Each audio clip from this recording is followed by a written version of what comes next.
Rex, bitch, I went Saks thrift shopping. Police pulled over me and I switched topics.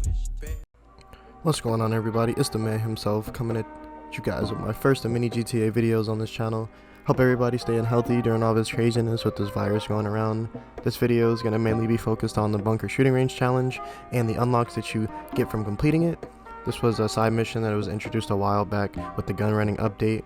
So in this video, I'm going to be covering all tier 3 challenges and how to complete them with a bunch of tips and tricks, but I also was able to get 100% accuracy on the challenges. There is no benefit from getting 100% accuracy, I just did it to prove a point and just for a little bit of self-satisfaction.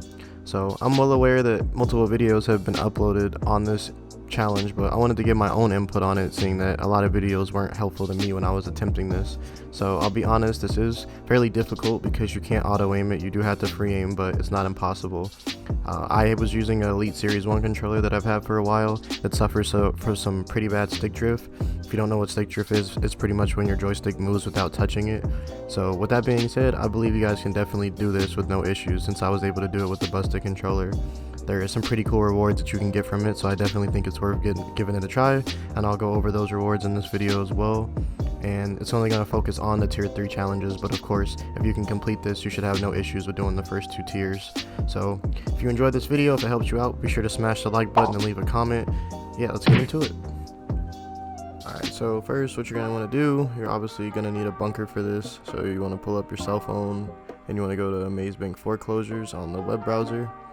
Then after you do that, what I always do is I change the filters over to bunkers, just because it clears up the icons and makes everything easier to look at.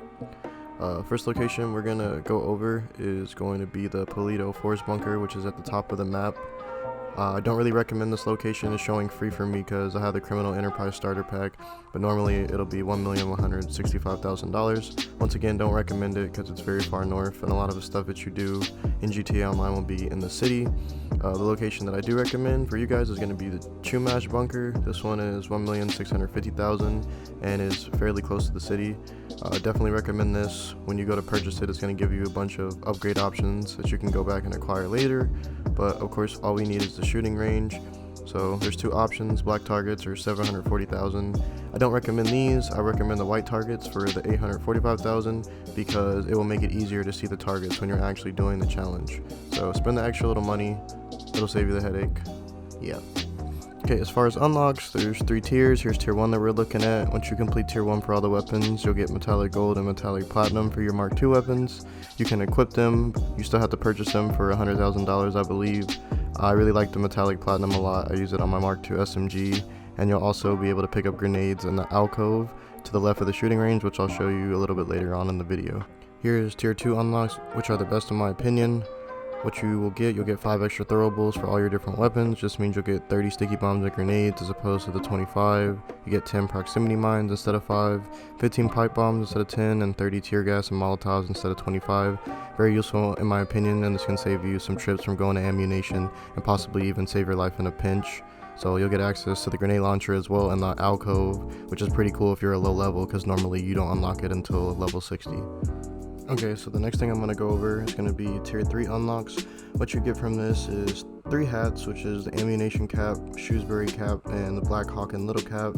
You get 6 t-shirts, which is the yellow Shrewsbury logo t-shirt, green Warstock tee, green Von Fuhrer logo tee, red Coil tee, black Shrewsbury's tee, and white Hawk and Little logo tee. And you will get 3 hoodies as well, which will be the white ammunition hoodie, the black Coil hoodie, and the black Von Fuhrer hoodie.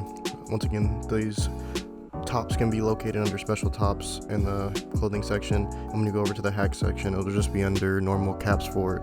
These are pretty cool because the only way that you're going to unlock these is by completing this challenge. I honestly feel like tier 2 and tier 3 should be switched around because the tier 2 unlocked for the extra throwables are a lot more viable, but I guess that was a weird decision on Rockstar's part. You'll also be able to get access to the RPG, which will also be located in the alcove, which is normally not unlocked to level 100. I'll show off the rest of these items here and then we'll get into attachments.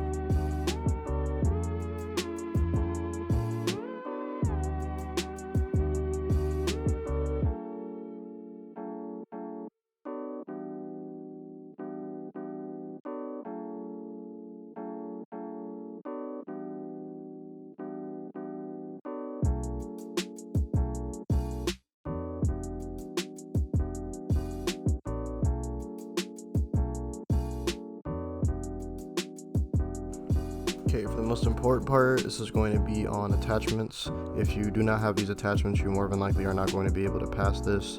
I converted back to Mark 1 weapons for this. I recommend Mark 1 weapons because you can get bigger magazine capacities and it is free to revert back, so definitely recommend doing this. So here's your C reverting back for the pistol. I do put a lot of other things on the weapons, like flashlights and other things. Those are not required. For the pistol, all you need is the extended clip, just so you're not reloading as much because you only get 30 seconds. So yeah, disregard me putting weapon skins, I'm just trying to look cool. For the SMG, I'm gonna go ahead and revert back really quickly. Only thing that you need to do on here, you need the drum magazine. That is of course gonna make it so you don't need to reload, and you also need the scope. That will improve accuracy and essentially make it easier on you.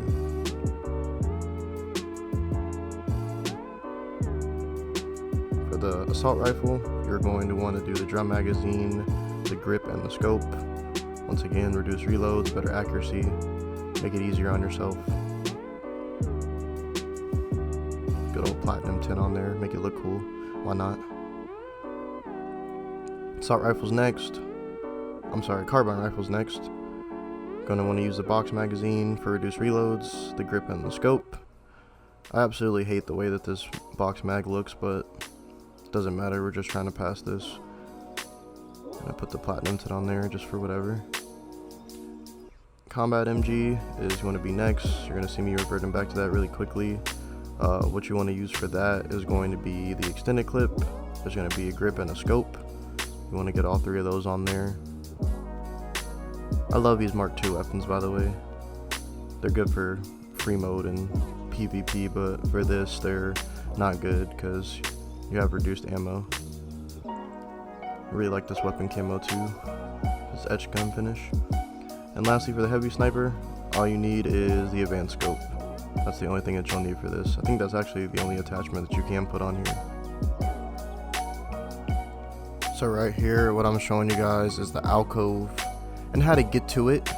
As soon as you walk into your bunker, when I hang a right, go through these poles, walk past all your employees, all your fancy renovations that you've spent way too much money on. Gonna go up here, go through these little yellow poles right here, and this is actually where this is where the shooting range is located, straight ahead there. You're gonna hang a left, and this is where the alcove is located, where those unlockable weapons I was telling you guys are. As you can see, you got your grenades, grenade launchers, Molotovs, and rocket launcher. You just walk over them and they add to your inventory. Molotovs don't require anything, they're just automatically there once you actually purchase the shooting range. This is the sensitivity that I use for this. If anybody was curious, keep in mind my controller is damaged, so my dead zones are actually turned up. Dead zones is the amount of input that is actually not registered when you're pressing on the joystick, so higher dead zones results in your joystick not being responsive. So you got a newer controller, you might want to have it at 0 or almost all the way down, and if you have a busted controller like I do, you probably want to have your dead zones up a little bit higher. My top 4 sensitivities are all the same. They are 4 clicks from 0. When you change them, you'll hear a little click on your TV or through your headphones, so it's 4 clicks from 0. My dead zones are 3 due to the condition of my controller, and my acceleration sensitivities are 2 from the max. So play around with them, see what works for you. This is what works for me.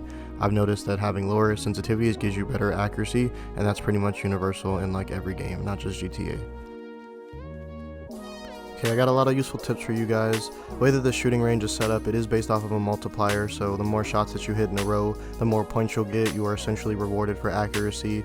If you do miss, the multiplier will go back to 1, so you want to make sure that you're not missing. You have 30 seconds to hit the target score for each challenge. So first off, you do want to be in an invite only lobby. This will reduce any possible lag that you can get, and it will stop things from popping up on your screen. You want to go ahead and zoom in as well with the joystick as soon as the challenge starts. And there is a couple different third-person views that you have. You want to cycle through those with the interaction menu, and you want to pick the view that is closest to you or closest to the character in third-person mode. Once again, tap the back button or whatever control it is on PS4 to cycle through the interaction menu to get the closest view. As far as the most helpful and useful tip that I can pretty much give you guys is, as soon as you have a shot lined up, you want to start looking for that next target. As soon as you have that shot lined up, start looking for the next target. That little time can pretty much be the make or break for you. So be mindful of what targets have been up for the longest, because they're going to eventually fall down and you don't want to waste time. There's also a rhythm that you guys want to try to get into. After a while, you'll pretty much know when to release the trigger. Each different weapon has different amount of shots that it take. Pistol and heavy sniper takes 1 shot to knock down the target. SMG takes 3 shots. Assault rifle and carbine rifle take 5, and the combat MG takes 10. So trying to shoot individual shots is ultimately going to hinder you. You want to use a headset or have your TV volume turned up so that you can hear the shots hitting, so you'll get an idea when to stop shooting. Not all your shots have to be headshots as well, so don't spend a lot of time trying to line up headshots if the target's far away. You want to aim for center mass. As long as you get hits on those red circles, you'll get a decent amount of points. Also, to save you time, if you missed a ton of shots or you notice you're about to fail, just press right on the D-pad and go ahead and quit out the challenge, because there is a cutscene that happens right after you fail before you can restart, and that takes up a decent amount of time. Last one that is a little bit kind of obvious, I say, you don't want to look at the target score when you're doing the challenge. You kind of want to focus on lining up your headshots and deciding what you're going to shoot next. You know, if you want to peek at it, that's perfectly okay, but ultimately, you know, you don't want to spend time looking at that. There's also a fair amount of recoil for different guns. You'll kind of get used to it as you practice. This doesn't really apply to the pistol or heavy sniper because you're only shooting 1 bullet, but you kind of want to aim a little bit low with the reticle and kind of let the recoil kind of kick up and use that to your advantage. And the last thing that I can really tell you guys is just to split up these challenges. If you're getting frustrated, play a different game or try to do a heist or something, because if you're angry and you're mad, you're probably not going to be able to do this. You're going to be mad, and everyone knows is being angry trying to do stuff, probably not going to get the best results. And those are really the best tips that I can give you guys, and some really useful tips that help me get through this. Alright, that is all that I have for you guys today. I really appreciate it if you made it this far and watched the entire video. It took me a very long time to make and edit and put everything together. I did put a lot of thought into it. Big thanks to all the people that helped me make this video. Their gamer tags will be in the description below. All the music I use will also be in the description. If you do have any questions, feel free to drop a comment and leave me some feedback as well. Let me know what type of GTA videos you guys like to see in the future. If you enjoyed this and it helped you out, be sure to leave me a like rating. Also, make sure that you guys subscribe and you hit that notification bell so that you're keeping up with all the content that I post. Hope everybody's staying healthy, and I will catch you guys later.